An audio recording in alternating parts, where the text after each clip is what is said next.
Oftentimes, when you are at the peak of success like yourself, sometimes people can misunderstand you. Sometimes people can underestimate you. For you, is there something about Sha'Carri Richardson that you adore about yourself that people may not know about, that you would like them to know, that you wish they knew about you? I would say one thing about myself that I adore and that I love about me that most people may not know is that I am always going to show you exactly who I am. And I have no problem doing it because no matter what, I want people to always walk away from me and being able to say, I understand her. Like, I can relate to that. Like, I probably can't relate to being an athlete. I probably can't relate to being, I don't know, successful, but I can relate to being human. I can relate to having experience. I can relate to continuing to show up no matter if it's good, bad, or better day. Yeah. So, yeah. Hi, I'm Sha'Carri Richardson, Olympic silver and gold medalist, and you're watching my Essence Uncovered. Uncovered, right? Yeah. Oh. That was perfect.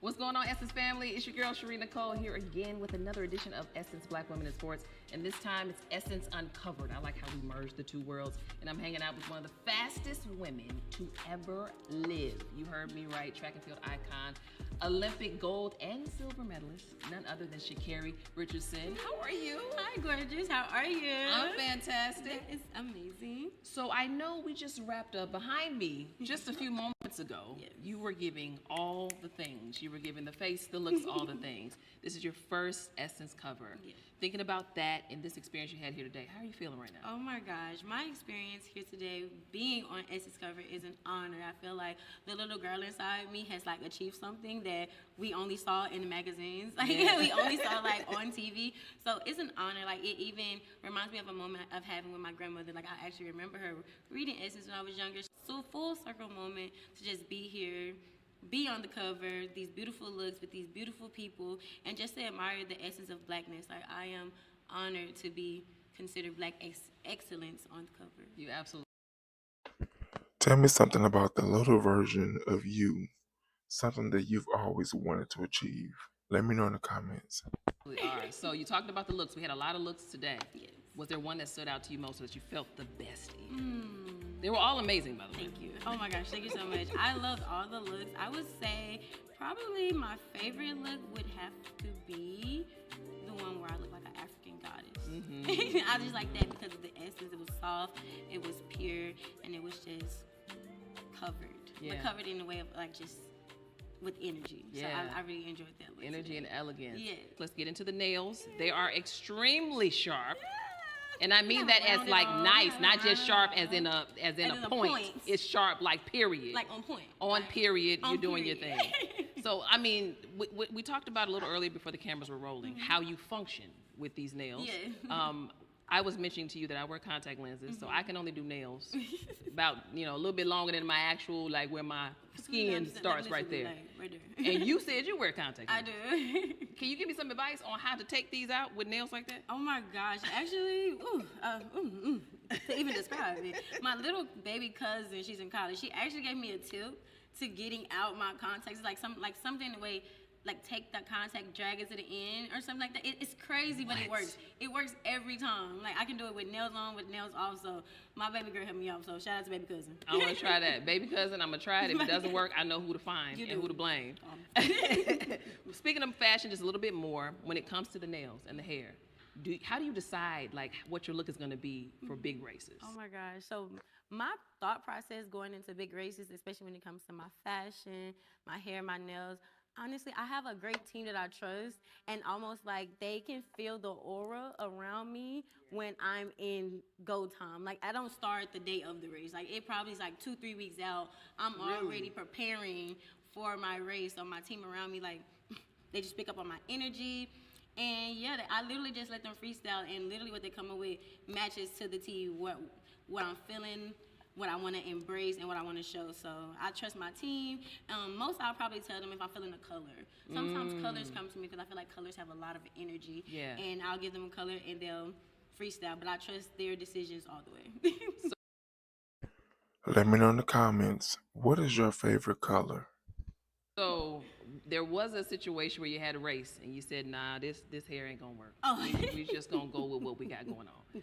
What what happened in that moment where you said, "I don't want to do this, or I don't need to do this right now"? Oh, so actually, that actually was like, that was one times I actually planned out like fully to have like a stunt to do on the track, if that makes sense. Cool. So that actually was planned. Like I had my orange hair. I remember I was even telling both my like hairstylists and my braider like, hey, I'm gonna do this. I know y'all to know, so you don't think I'm just ripping off my hair. I don't like it, or if you don't see my braids, I'm not high, you know. So it was a whole process. Like I literally got my hair braided first, and then literally went to my hairstylist, and she installed the wig the next day. And so I was just walking around normal with my hair. And then once we got to the race, the whole concept was to show shedding the past, and just embracing who you are in the moment. I love that, which leads me to my next question. We talked a little bit earlier about you being intentional. For me, that exudes freedom. So for you at this time in your life, and thinking about all that even happened today with this cover shoot, how does it feel to walk in that freedom, and how grateful are you at this time in your life to be able to do that?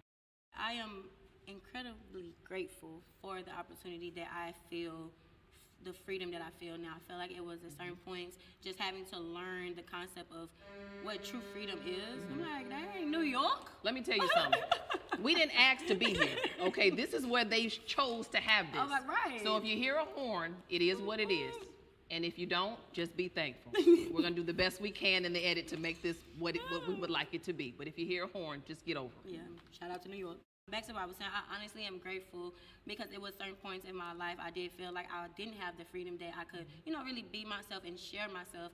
I thought there would be certain times I would have to limit who I am and how I could share, just how I know to be myself. And Yeah. I do feel like even with today, I enjoyed the energy of everyone in here. Like they just felt my energy, and just like, and even with the looks, like everything just showed a different creativity of just have fun. Like Yeah. just be you. Like just one of one. Like freedom to just continue to know that no matter what you want to do, no matter who you are, you can do it, and you are exactly who you are. Yeah. So, Let me know in the comments. I want you to be very descriptive.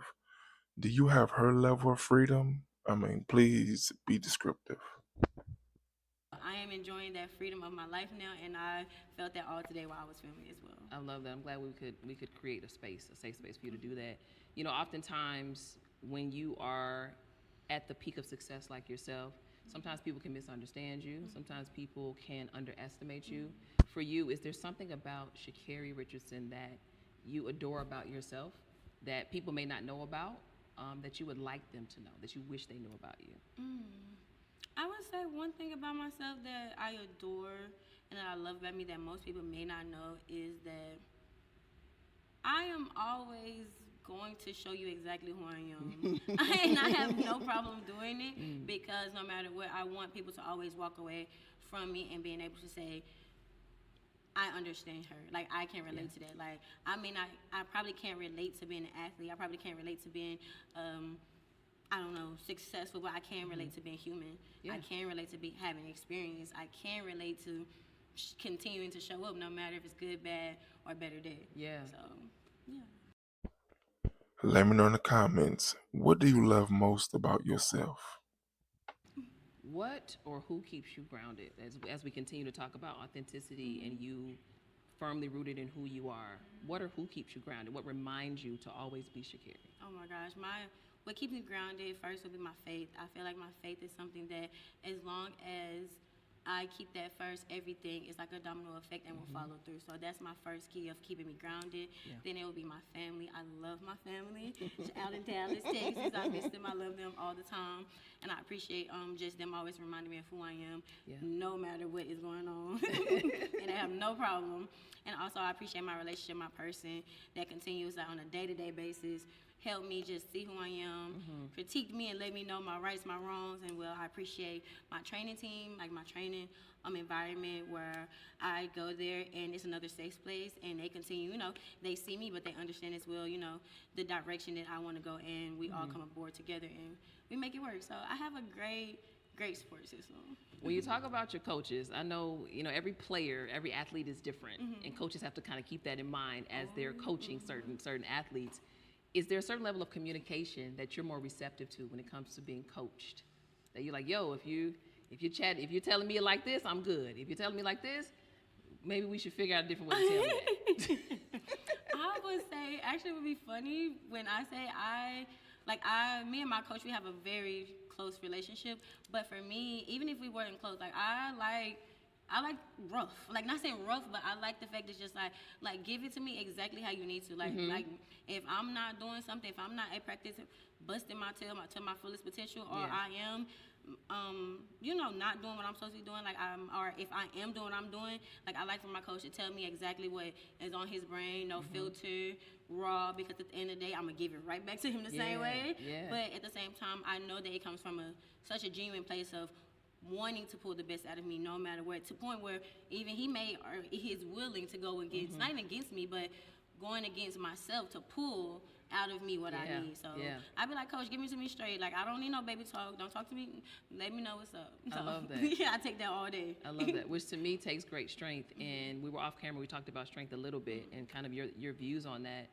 With all you've accomplished in mind as a woman and as a track star, for you, what is strength? How would you define it? How would you define strength? I would define strength as win, lose, draw, never giving up. Like, you're always, like, no matter what it looked like, and whether if you did it in the way you wanted to, you did do it, you didn't do it, never, ever, ever giving up. I feel like that is what strength is, because we are all, as beings, going to have good days, bad days, beautiful days, ugly days. But at the end of the day, we have to continue to know that strength comes from getting back up, step by step. You know, it may not be a big step, a baby step, but you still stepping. Now you get to see my strength.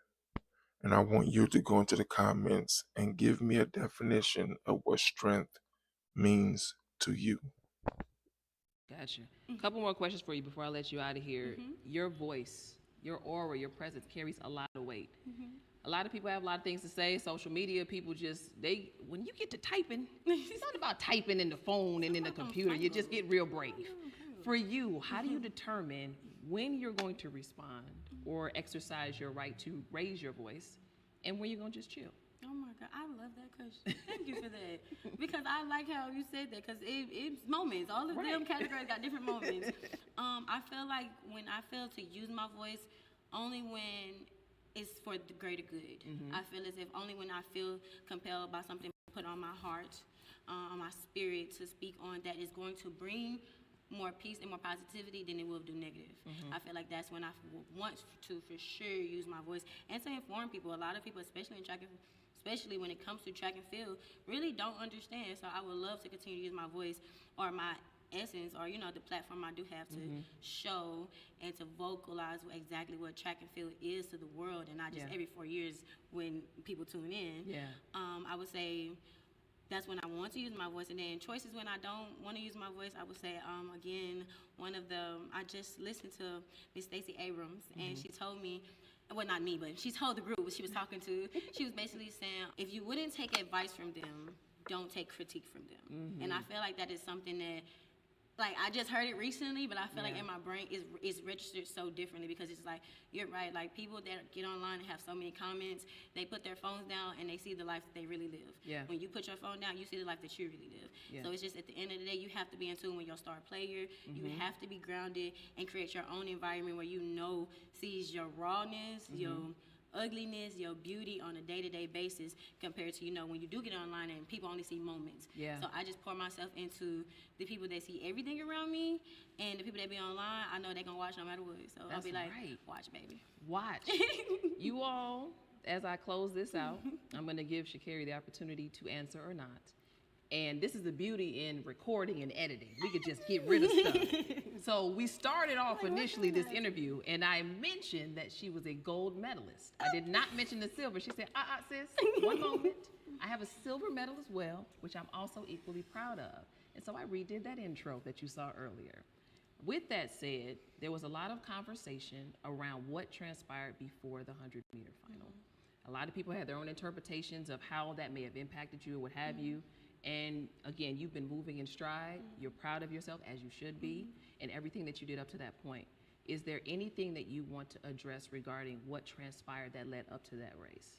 Honestly, there was nothing I would really address. I feel like divinely everything that happened that day was meant to happen to help me for my journey, not just for Paris game, but for 2025 Tokyo World Championship, 2028 LA Games. I felt like everything that happened, I wouldn't try to even define explanation for the mishap obviously with the meet that happened that they saw online, but at the end of the day I feel like what was put onto me, my heart and my body to perform out there, aligned with my journey long term, if that makes sense. Absolutely. So like again, and then one monkey don't stop no show. That's right. That's right. You all I'm heard it here happy. first. There's no excuses, and there's no other reason to ask any more questions about this. It's been established, and you talk about divine. It was divine for us to connect here. Thank you for sharing your incredible moment with us. you. And I'm gonna tell you right now, I'm gonna be staring down my next challenge like you was staring down on girl like that. I'm doing that to everything that's coming for me in 2025. Yes, ma'am, and beyond.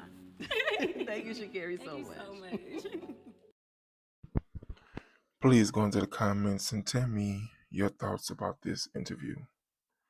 And if you think that this interview was a great one, then I definitely should be getting a like and a subscribe from you. And please share this interview with anyone that you think is thinking about giving up on something. You know, let them especially hear the part about the strength. Also, consider joining the membership. I want you to help me mold this channel.